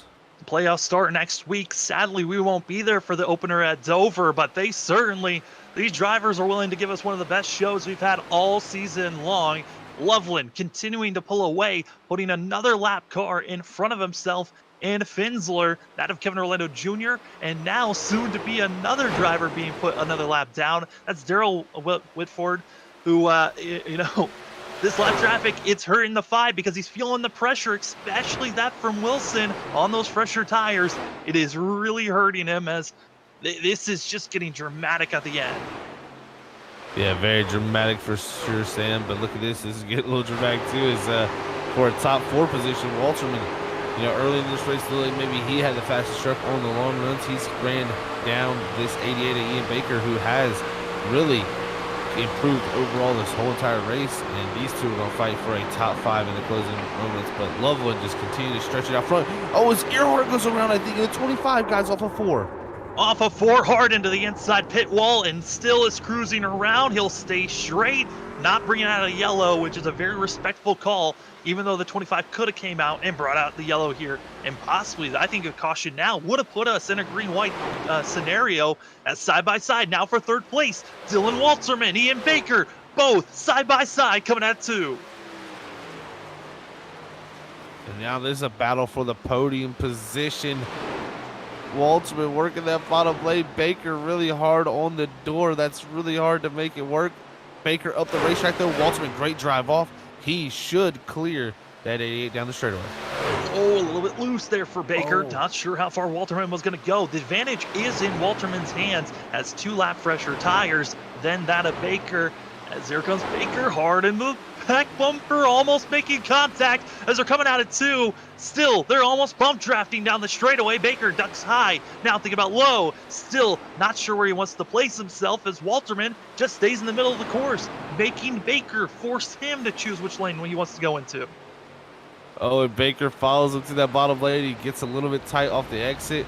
That lets him slide up the racetrack. I tell you what, behind them, they can't look too far back because Brad Allison behind them is turning laps just as quick. If those two start to race again, he'll be there.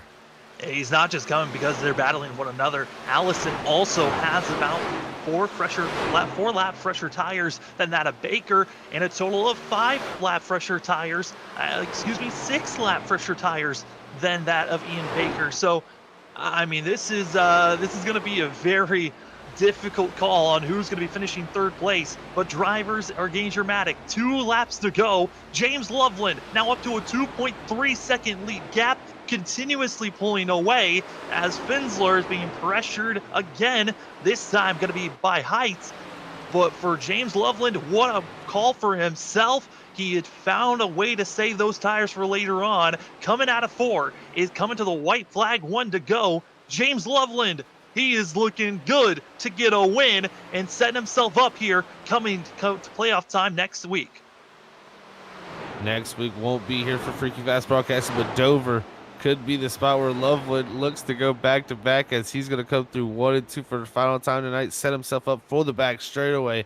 Walterman going into the 1 right here, still holding on to that 3rd position, but out front, Loveland looking to cruise through 3 and 4, Sam. Loveland, he got his last win back at Daytona for week, I believe that was week number 4. It was coming out of turn 4, though. Win number 3 and the momentum going into the playoffs. James Loveland, win number 3 for himself, and then back for 3rd place. Coming across the line, it's going to be Dylan Walterman as Ian Baker able to hold off that of Brad Allison. What a battle down to the end. We had so much fun up here tonight. Loveland brings home the win, and like you said, week 4, the last time he's won, and the season opener. It's been so long since that point, and he's been close so many times, but this is the perfect time to get that win again. Absolutely, one of the best moments to come through.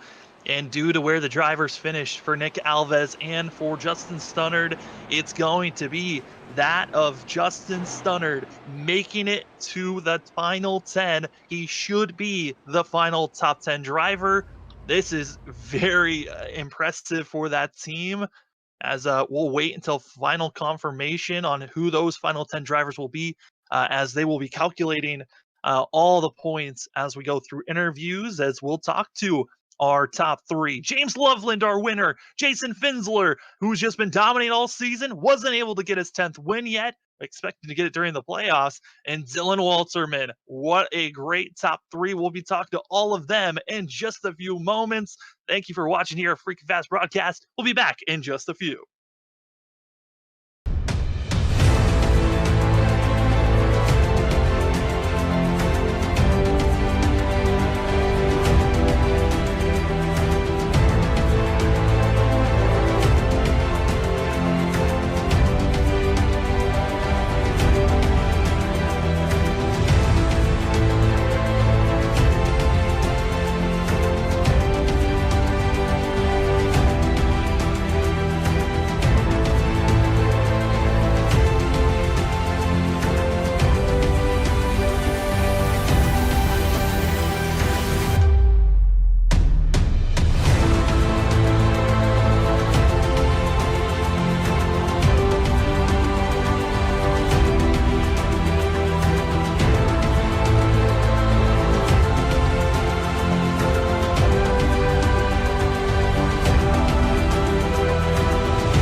All right, we are back here for our post-race interviews, everybody.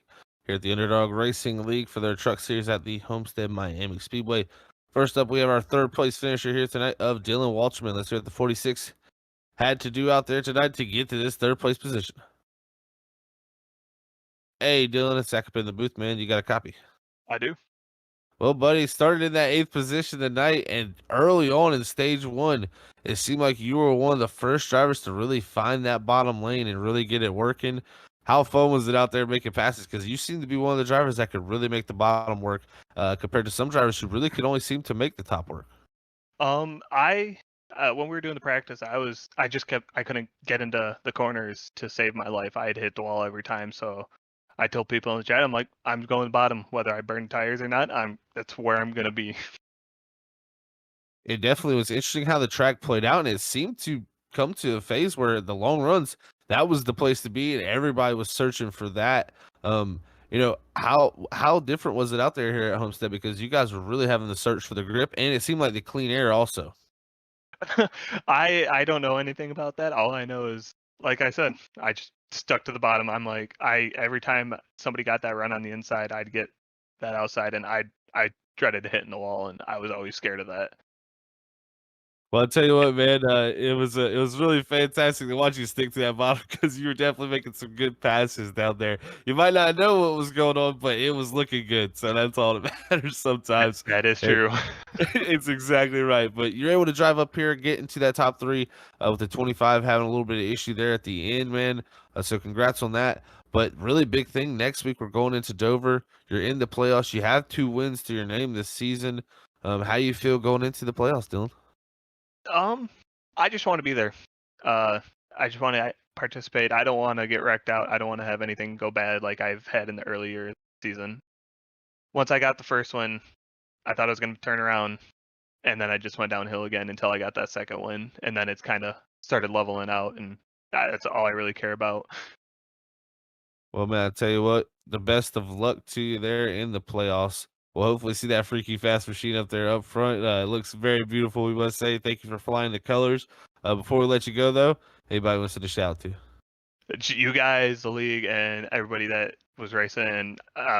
Sucks for Trevor, but he would have been a great racer. Be up here, he deserved it. But stuff happens. But thanks for doing the broadcast. Well, Dylan, we appreciate you out there, buddy. Thanks for running the colors, like I said, and we'll catch you in 2 weeks. Unfortunately, we won't be here next week, but we will catch you in 2 weeks. Sounds good. Have a good one. Yep, you too, buddy. All right, that was Dylan Walterman in the 46 machine as he'll head off next week in the playoffs to Dover. Fortunately, we will not be there, but we'll be back the next week to start week number 2 of their playoffs. But we have our regular season champion, our 9-time winner, and our second place finisher here tonight at Homestead. What a regular season he had. Let's hear Jason Fitzler. Hey, Jason, it's Zach up in the booth. You got a copy, man? Yes, sir. I got you. Hey, man, well, I tell you what a battle it was out there tonight at Homestead. Started from that second position early in the go and right off the restart, able to take that lead, hold on to it, running that top lane. And then from there, man, it was a really hard battle to hold them off. And then the bottom lane started coming. I mean, just to get that stage win, it looked very tough. But, man, you were able to hold them off. Just really a great battle from everybody out front tonight. No, absolutely. I thought it was a heck of a race. I really believed in practice, I really believed that everybody would migrate to the top and that would be the line. And at the end of that first stage, I saw Justice down there on the bottom, and I never practiced down there, so I never really had a good line or rhythm down there. And so the second half of the race, I just was down there trying to steal some air off those guys' noses. But all in all, good night, good points night for us. Yeah, definitely a great points night. Yeah, coming into here tonight, having 9 wins and the 20 starts here in this regular season, it's been a great regular season.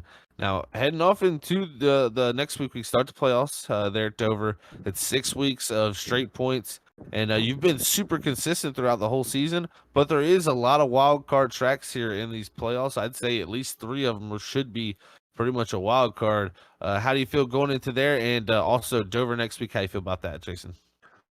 Yeah, I like Dover. I seem to run pretty well there. James is up on his game, so we gotta keep our momentum going forward and the wild cards, Daytona and Watkins Glen are the ones I'm kind of concerned about. But other than that, we got a nice little points cushion going into the playoffs, so we'll just keep doing what we've been doing. Well, I'll tell you what, buddy, if you keep doing what you're doing, you'll be pretty well off for sure. That 5 machine always looks good out front, and what a battle it was out there tonight. Man, we'll catch you next time again at Chicago since we won't be at Dover. But before we let you go, Jason, anybody want to send a shout to? Yeah, you guys do a great job with the broadcast. Friends and family always tune in and watch it. They say you guys do a great job as well. Congrats to James. He drove a heck of a race, real smart racer and a good racer. So thanks to him and all the other guys in the league. Awesome stuff, Jason, man. You have a great night, and we'll catch you in 2 weeks at Chicago. Sounds good, boys. Thanks. All right, that was Jason Finsler, your second place man here tonight and regular season champion at the Underdog Racing League. Now we'll move on to the race winner here tonight. First race win since week 4, third of the season. James Love, when we talked to him after the stage break, maybe we gave him some luck up here in the Freaky Fast booth, but let's hear what he had to do to figure it out. Hey, James, it's Zach up in the booth. You got a copy, man? Yeah, I got you. Well, I tell you what, man, what a drive there in that second stage of this race. It seems like in the first stage, you kind of learned a little bit and you kind of applied that to that second stage. And from there, man, what a battle. Just describe to us the feelings and emotions of what a battle out there tonight with your competitors. Yeah, I didn't even circle this race as a race to win. I had no idea what to expect. I don't race this track much, and I didn't think I was going to do well. But yeah, in the beginning there, I ran the high line with Jason. Thought it was going to be a good line, the preferred line. But I noticed a bunch of those guys were running the bottom towards the end of that first stage, and I was like, I hit my pole lap at the bottom, so I might as well try it. And I just had that long run speed, and I was just crossing my fingers for no caution at the end. Yeah, definitely no cautions there at the end to shake it all up because that long run speed was definitely your ability. It seemed like you said you ran the top early in the race. Was it much of a transition down to the bottom? Because we seen Finsler, he seemed very good up top, but when it came to the bottom part of the run, he would try to take the air away, but still you'd be able to get the runs off and keep the truck, tighter off the corner and keep your nose with a little bit of clean air. Yeah, it seemed like you could run pretty good up there, but I was checking my tires after the first stage running up there mostly, and I was at 60% on the right front. And then after the second run before we did the green flag stops, and I was running inside most of the laps, I had 68% on the right front. So I don't know how that makes sense, but it seemed to work better, so I just transitioned to the bottom.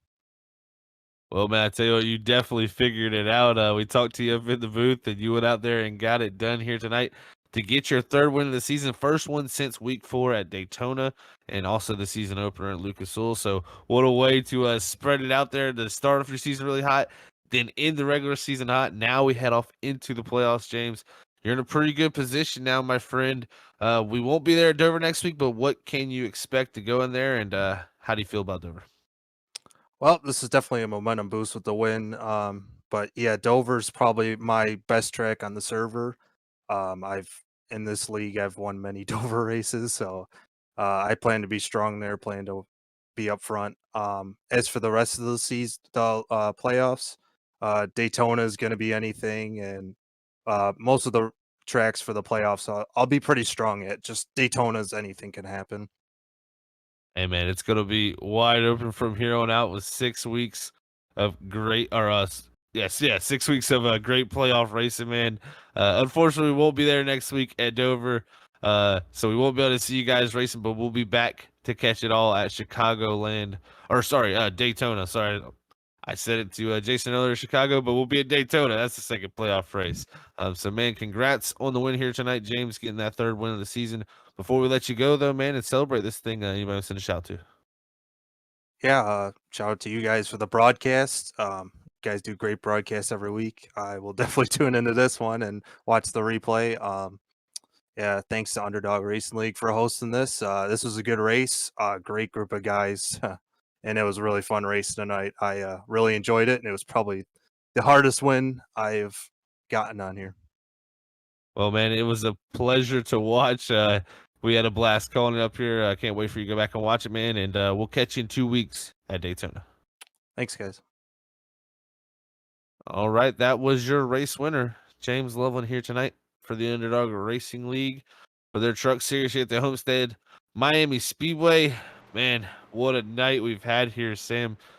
Loveland getting that third win, beating Fensler. This could be the momentum he needs heading off into there. And you heard him say Dover's his favorite track on the server. Man, he could be starting off very hot here, possibly with that. Yeah, he certainly can be. And like you stated, we will not be broadcasting next week, but we will be back in 2 weeks for Daytona and Super Speedway Racing. Before we get to that, though, we'll take a look at our final results, as it is going to be James Loveland, Jason Finsler, your top two, with Dylan Walterman going to be in third place, Ian Baker and Brad Allison able to be your top five, with Justice Murphy making a great rebound, fell all the way back to ninth place, able to get up to sixth after being one of the drivers I thought we were going to be seeing challenge for a win, possibly, or it could have been a four-horse race for the ending of this race. But Justice able to actually make a rebound to sixth, luckily. Michael Leo Jr. in seventh, with that of Devin Boyle going to be getting an eighth place. With him pitting so early, those tires were able to hold on and to put him in eighth place. Great rebound when he started back in 11th. Sean Hutzstutler finished in ninth place, at least got a top 10, but this was a very awkward race for the 94. He's going to be hoping to, shake off some of that dust and really attack these playoffs. One of our playoff drivers to watch out for. And then Nate Morris going to be in 10th. Trevor Ehart, after spinning around in third place, coming off of turn 4 there late in the run, they'll be getting 11th, with Nick Alves in 12th, and then also Justin Stunnard going to be in 13th. Both those drivers were battling to see who's going to be making the playoffs. We're still waiting for official confirmation on where those drivers are going to be. We're going to hope and have that information once the broadcast is coming to a close, with Peyton Presley going to be in 14th. Marshall Wilson, our Talladega winner from last week, going to be the first of those drivers finishing a lap down in 15th position, with Christopher Heights, Whitford, as well as Wilcox, Kevin Orlando Jr., Job, Kerberg, Kevin Whitford going to be in that of 22nd place, and John Magner going to be back in 23rd. Still waiting on that confirmation, but, Zach, what were some of your thoughts here at Homestead to finish out the season? Well, I'll tell you what, I got to commend iRacing. Not only the league drivers out there for how they raced the track tonight, but iRacing, bringing the update to Homestead to where we had such good racing. I mean, the drivers were searching everywhere for clean air, trying to make the grooves work, and it came down to the end, the track changing, and that bottom coming in, Loveland getting the momentum victory, and also some other guys having some great runs that haven't really competed for wins this season, run up front. I love seeing that, and I can't wait to see if that momentum can help some of these drivers, continue on to the future races. Yeah, I mean, we knew 8 of the drivers were officially locked in coming into this race. That was Jason Finsler, James Loveland, Trevor Ehart, Sean Hutzstutler, as well as that of Ian Baker, Michael Leo Jr., Matt Job, and Dylan Walterman. Those 8 drivers were automatically locked in. We were waiting for the final 2 spots, and that's where a lot of the slicing and dicing was happening on where they were going to finish. I mean, coming into these final 6 races, getting ready for playoffs, I mean, we know Finsler's the favorite, but are there any other drivers that you're kind of sensing that could be a dark horse to challenge the 5? Yeah, I think a big dark horse is going to have to be Ian Baker. I mean, he hasn't shown a lot in the last few weeks. He's had good runs, kind of quiet runs, but I've seen early in the season he has the potential. There is something there to have race winning speed and race winning pace. So I think the 88 is one you got to watch for. I think with him, it's going to be hit or miss, it seems like so far. But after tonight's run, I could see him as our big dark horse. Yeah, I think him, James Loveland winning tonight. I think with it being a super speedway race in the middle for the second race of the playoffs, I think that throws Walterman in the mix. He's won at Talladega. Loveland's also won at Daytona. That was, that's a little bit of feeling a little bit more comfortable going into that course. And I think the other driver has to be Trevor Ehart with the road course at Watkins Glen. If the 25 can, get a lot of that little mistakes like we saw here tonight of coming off of 4 and being involved in that incident, if the 25 can get more consistent and be up front, he's also one of those favorites. I think there's plenty of drivers that have a possibility here, and that's the great thing about playoffs. And it's 6 weeks, so you can have possibly one little mistake and still maybe make up for it by having a bunch of other good races. And like we have stated, we will not be here next week as we're going to have some holidays in transition period, but we will be back in 2 weeks for the second race of the playoffs at Daytona Super Speedway Racing. It always is a treat to see how the driver's going to work teamwork wise. I mean, there's no official teams, but you know that there's friends out there that are willing to work with one another, and especially with the playoffs. What playoff drivers are going to work with one another to see what they can get? The playoffs are so interesting. It's 6 races of those that can be the most consistent over those 6 races. It's a combined points. Who has the most points after these 6 playoff races, they will become your champion. Also, for all the drivers that did not make the top 10 in points, there also will be, I believe, a best of the rest going on for the rest of the racers. So, there's still, for those guys that didn't make the top 10, still show up. There's still, some prizes to go and race for, even if you didn't make our top 10. Well, I think we'll find out very soon what the results are, because I believe they do have the race uploaded now to their points, but it's still waiting for the drop to take effect, I believe. Yeah, they're going to be trying to figure out the drops, and that's the biggest thing. Is you had all 20 races in the regular season, and then you take those 3 races that were your lowest points total. You toss them out. So if you missed a race, I know for Kevin Orlando Jr., he missed a couple of races. So he was able to drop those races. We had the maximum amount of points. He was so consistent when he did show up for the 27 that we're excited to see if he's able to make that charge forward. We're still waiting on the numbers to come in. That's why we're still so in depth on these playoffs. But looking at the playoffs in total, I mean, we've got a short track at Dover, and then we go to a super speedway race at Daytona, Chicagoland, a 1.5-mile course. Really don't know who's going to win there. With Loveland winning, we've had 4 total winners of the 5 that we've ran so far of 1.5-mile courses. So it's kind of an unknown there at Chicagoland. Watkins Glen, Trevor Ehart, the favorite for that race. Michigan, another wild card. It's a super speedway with character on tire wear. And then Atlanta to finish off, where that is going to be a slick race. This is going to be a crazy playoffs for these drivers. Yeah, there's some tough tracks in there, wild cards, and places that are just going to test your abilities. I mean, the 2.5 miles there, of course, at Atlanta and Chicago, very bumpy, very old surfaces. They got to move all around the racetrack to find speed. And then the Michigan, like you said, almost a super speedway aspect there at the 2-mile track. So lots of different aspects playing out there, man. But once we get it started and we head off to Daytona, that's where we'll get it kicked off for Freaky Fast Broadcasting. I can't wait to see who comes out on top and where it all shakes out at the end, because we can see the leaderboard could change up a lot. Yeah, it certainly can. I mean, looking at my numbers on coming into this race, it looked like for Nicolao, for that of Alves, he really needed to have a great charge for himself. But man, it's going to be a tough one for a lot of these drivers on if they're able to, who's going to make it in. It's between Stunnard and Alves. It looks like I think Orlando Jr. should have pointed his way in by just showing up and having the decent run that he had for himself. But we're still waiting and seeing who officially is going to make it in.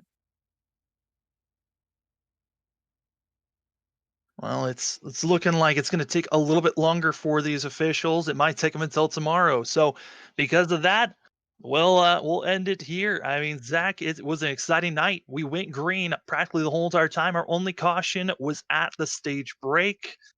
I mean, it is exciting now. These drivers cleaning up their racing, and it means it's going to be a lot more dramatic moving forward. Oh, for sure. Can't wait for all that to play out. Don't forget to tune in for that here live on Freaky Fast Broadcasting every Wednesday night, 8:30. And it'll be some playoff racing, and it's going to be dramatic too, man. It's going to come down to the very end. Let's see if someone can take Finsler off the top of that leaderboard. Well, your regular season has come to a close. James Loveland started the season winning at Lucas Oil, and then he finished off the regular season winning here at Homestead, Miami. It's exciting racing here tonight, and now we'll send it up to Robert Moyer Jr. to clear out and finish off our broadcast here tonight. All right. Thank you, gentlemen. Thank you, everybody out there, for tuning in. Unfortunately, like Sam said, we tried to wait to get the final results for the playoffs, but make sure you tune in 2 weeks, and we'll have the whole rundown of who won Dover and then what's going on as we head into Daytona for these guys here at Underdog Racing League. But hopefully everybody enjoyed the show out there. You know what to do. Share, like, and subscribe. But until next time, we want to say here, Freaky Fast, God bless everybody. We love yous all. Peace out. Bye, everybody.